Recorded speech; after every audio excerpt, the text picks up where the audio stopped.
쓸데없는 걸 그러고 그래요. 네? 저는 모르겠는데. 예, 어쨌든 그런데 이게 하여튼 5년 이하의 징역이? 아니야, 직권남용 1년 이하의 징역 아니에요? 아니, 5년 이하의 징역. 5년 이하의 징역이요? 그 공여죄도 5년 이하의 징역입니다. 직권남용도 5년 이하예요? 예, 근데 사안이. 아니, 근데 직권남용 갖고 구속시키는 경우가 잘 없잖아요. 아니, 사안이 중대하면 죄질이 나쁘면 구속시키죠. 아니, 김기춘이 대표적인 예 아니, 블랙리스트. 그래, 내가 지금 질문하는 게 김기춘과, 예? 예. 조윤선이 직권남용으로 구속이 됐단 말이에요. 안종범도 직권남용으로 구속됐는데, 예. 예를 들어갖고 그 사람들은 뭐라고 주장을 했냐 하면, 박근혜 대통령이 시킨 대로 난 업무만 수행했을 뿐이다. 네. 근데 지난번 구속영장 기각됐을 때 우병우가 똑같은 얘기를 했거든요. 네. 나는 민정수석으로서 대통령이 얼마나 위대한 그 거대한 힘을 가지고 있는지 모른다. 당신들은 시키는 것만 했다. 네. 직권남용 아니다. 근데 시키는 것만 했다라고 했던 김기춘, 조윤선 다 구속됐거든요. 네. 근데 우병우는 왜 구속을 안 시켜?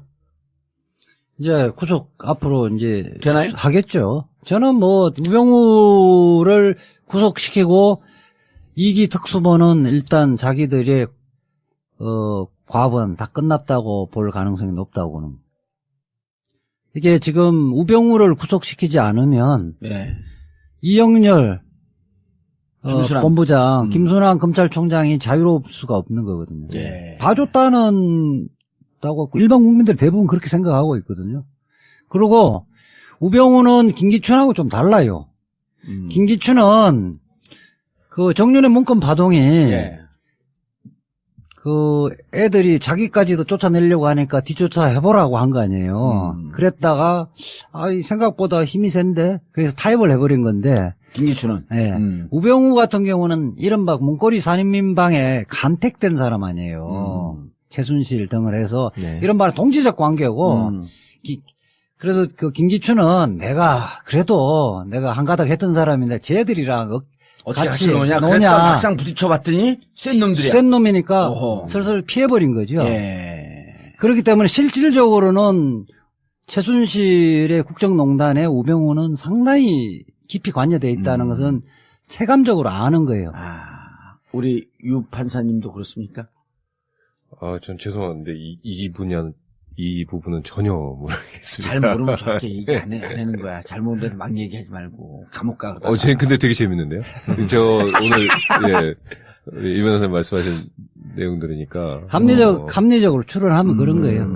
그래서 이번에 다시 박근혜가 지금 구속영장 청구된 이후에 다시 압수수색 했잖아요. 예. 그러면 불구하고 청와대 민정수석실 쪽에 압수수색을 다시 거부를 하면서 요구하는 것만 서류들 좀 주고 이렇게 하는 것은 그만큼 우병우와 깊숙이 관련돼 있고 우병우가 보호되지 않으면 박근혜 전 대통령의 새로운 범죄 사실이 나올 가능성이 상당히 높죠. 실질적으로 밀착되어 있기 때문에 굉장히 많이 안다고 보는 거예요. 예. 그리고 또 검찰도 사실은 1기 특수본 때는 민정수석하고 수차례 1000통화 이상의 전화 통화한 게 나왔잖아요. 그러니까 우병우를 제한적 범위에서 준 것만 서류를 받아온 건 더 이상 확전을 안 하겠다라고 하는 의지고. 그렇죠. 추가 범죄 하지 않고 요 정도 밝혀진 데서 딜을 한다고 봐요. 딜을 하고 그 정도 범위에서만 우병우를 구속할 것이다. 그래, 구속은 피할 수 없는데 이 정도 카드로 해서 마무리하자. 요즘 소설을 많이 써. 그렇지 않으면 우병우도 만만한 놈이 아니니까 나만 죽지 않는다 이렇게 나와버릴 가능성이 근데 있죠. 구속되는 거로 타협을 했다는 거야? 아니, 그 구속도 일단 구속됐다가 항소심 정도에서 나올 수 있는 가능한 범죄로 갖고 구속영장 청구할 수도 있는 거거든요. 그러면 정강 자기 처갓집. 아니, 그런 개인 비리. 부분 갖고는 이게 이제 본류에서 벗어난 거니까 이른바 찌개다시잖아요. 본류에서 벗어난 거니까 안 돼요. 안 되고 이 본류에서 직권남용 부분은 좀 그 중에 하나는 산뜻한 걸 갖고는 하겠죠. 판단을 좀 해줘봐. 저 얘기가 맞아? 아니 제가 판단할 주제는 아니지만 굉장히 설득력 있는 말씀이죠. 그러니까 우리 이제 지금 이재화 변호사님하고 우리 유지연 변호사님의 그 신중하고 또 조금 더 적극적인 입장의 차이가 왜 있냐면 우리 이제 얼마 전까지 판사를 했던 사람의 입장에서는 명확하게 드러난 제시되는 범죄 사실과 증거가 어느 정도 있지 않은 상황에서 판단을 요구하면 준비가 안 됐어요. 제가 오늘 주제가 이건지 모르고 준비가 안 돼가지고. 또 해요. 그리고 우병우가 누군 줄 알잖아. 무슨 짓 한 줄도 알고. 근데 우병우는 지금 특검이 보면은 그 민정비서관이었던 윤장석이를 시켜가지고 뭐 한 거, 뭐 이런 얘기들이 지금 흘리고 있더라고요.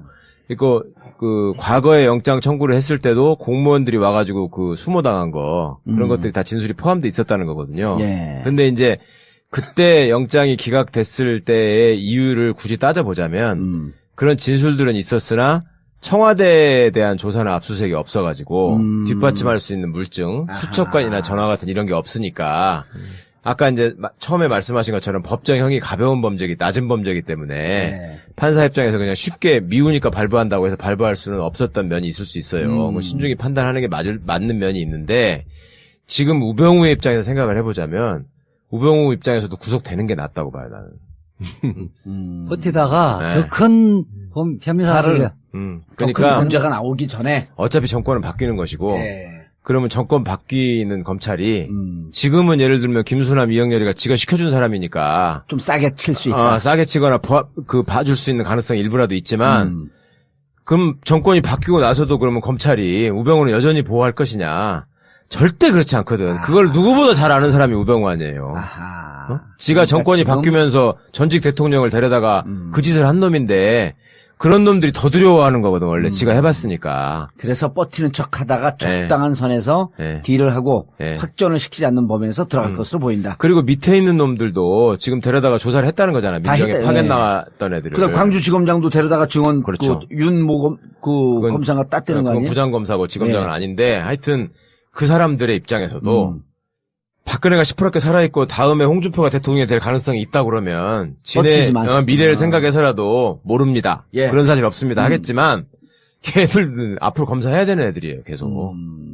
그거 다 얘기했을 거예요. 정권 교체되지면 예컨대 정윤회 문건 파동 수사 부분을 그게 다시 들어가죠. 본격적으로 수사를 해버리면 그렇죠. 검찰의 지휘부들이 다 성할 사람이 없을 겁니다. 형사 8부 특수 1부.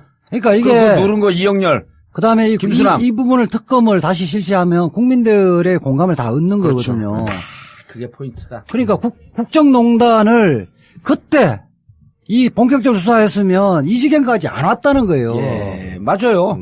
그리고 보면 이게 그러면 이 문건에 있는 내용이 실체가 있는 건지 문건의 내용대로 국정농단이 진행됐던 건지 이 부분에 하나도 안 보고버리고 유출 물꼬를 그 수사의 물꼬를 그러니까 그때 바꿔버렸잖아요. 핵심은 그거에 명예훼손이라고 그러니까 언론 출판물에 의한 명예훼손이라고 하니까 그 형사 8부하고 특수 1부인가 그쪽에서 이거 명예훼손이라는데 좀 이상하다. 그럼 명예훼손 당했다라고 하는 정윤회하고 최순실 한번 정윤회 좀 조사를 해봐. 가택 압수수색 해봐야 되는데 그러니까 김수남이가 그랬다는 거 아니에요. 중앙지검장이. 야 피해자인데 왜 거기를 압수수색을 해. 그러면서 그때 눌렀는데 만약 그걸 누르지 않고 제대로 수사를 하고 이게 명예훼손이 아니라 사실은 미행을 했네? 문고리 권력 있었네? 이 십상시 있었네라고 하는 게 그때 판단이 됐으면 여기까지 안 왔던 거지. 그럼요. 최순실의 실체도 그때 밝혀냈던 거죠. 그리고 만약에 지금 정권이 교체된 상태에서 그때 당시 사건을 특검이 들어가게 되면 김수남이가 그때 어떻게 찍어내렸는지가 나오는 거지. 김수남뿐만 아니라 검찰이 전체 조직이 전체가 파괴되는 거죠. 그렇게 되시면 알겠습니다. 검찰총장부터 수사검사까지 다 연루돼 있는 거 아니에요. 알겠습니다. 그리고 전화한 내용도 나오는 거지. 그렇게 하면 이제 윤곽금도 다치는 거지. 그렇게 하면 내부자들이 협력하는 사람은 반드시 나오게 돼 있어요. 자기들은 살아야 돼. 그러고 다 구속시킬 수는 없는 거 아니에요. 그렇지. 이렇게 말하자면 중요 역할을 했던 사람들은 치고 나머지는 알겠습니다. 너희들 검사 계속 할 수 있게끔 하겠다 하면 협력도 한다고. 굉장히 중요한 말씀이에요. 그러니까 검찰이 지금 제일 신경 쓰고 있는 건 뭐냐면 내부 제보자야? 아니 검찰 조직이 권한을 다 뺏기고 와야 되는 거를 제일 걱정하고 있어요.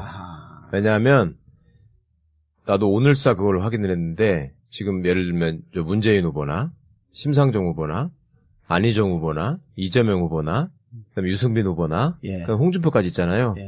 그 사람 6명이 전부 다 검찰 수사권을 뺏겠다는 거야. 자기의 공약이. 심지어 홍준표는 나는 안 그럴 줄 알았죠? 그러면서 나도 뺏겠다고 했어.